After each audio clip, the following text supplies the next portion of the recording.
Hi guys, it's Mrs. Anderson, and what we're going to be doing this week is called texture drawing. So what is texture? Well, when we touch an object, we can feel if it's smooth or it's rough, soft or hard, but how do we translate what we feel and what we draw into what we see? So the type of surface and the amount of texture depends on how much light is reflected off its surface.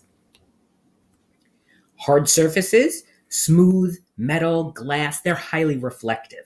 That means that light hits off the surface, bounces off, and creates sharp, crisp edges with very high contrast of light and dark values. Soft surfaces, like cloth or leaves, they absorb the light and they create smoother transitions between the highlights and the shadows, or the darks and lights.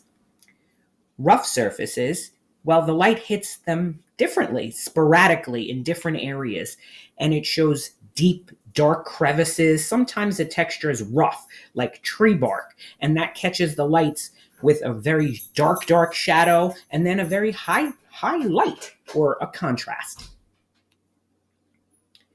So clouds, sky, grass, weeds, water, trees, foliage, weathered wood, combining pencil techniques, all of these show different textures. So what we're going to do is we're going to draw a feather showing texture, or that's what I did. So I'm going to start with a very subtle line with a hard pencil, and it doesn't need to be straight. You don't need a ruler. You're going to make it a little bit thicker in the center, and you're going to have both ends being sharp. This is going to be called the rachis, or the center of the feather. And most feathers aren't symmetrical. So what I've done is put two different lines with an angle at the top and at the bottom. And then I sketched the barbs, creating different cuts here and there in the edges of the feather.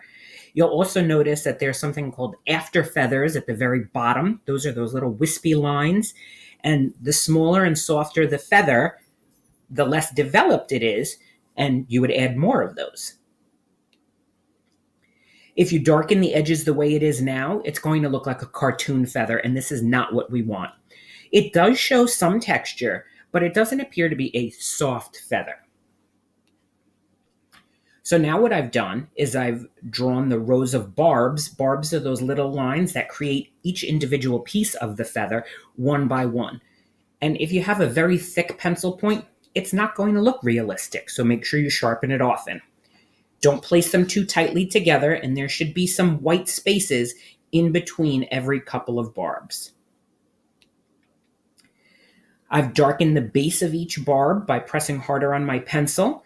The further I go from the center, or the rachis, the thinner the line should be. I also did it the opposite way so that the edges of the feather are a little bit darker. And this feather looks slightly shiny almost at the end. And that's the end of my feather. That shows texture. So what do you need to do? These are different textures that you can experiment with.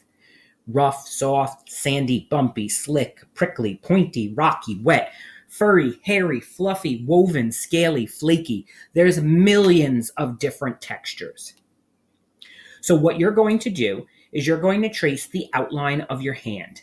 Using the techniques that I explained, you're going to make each finger a different texture. You do not have to use the ones in this video. You can make them any textures that you wish. You can also make your palm a different texture or leave it realistic by drawing the creases in your hand. You must use a pencil or fine marker pen for this type of assignment. No digital work for this assignment. And you cannot repeat textures. You only need 6 of them. And there are lots of videos on the internet that show examples of how to draw textures. Just Google how to draw textures. And there are hundreds, if not thousands, of tutorial videos and step-by-step directions on how to complete a texture drawing using pencil or pen only. Good luck!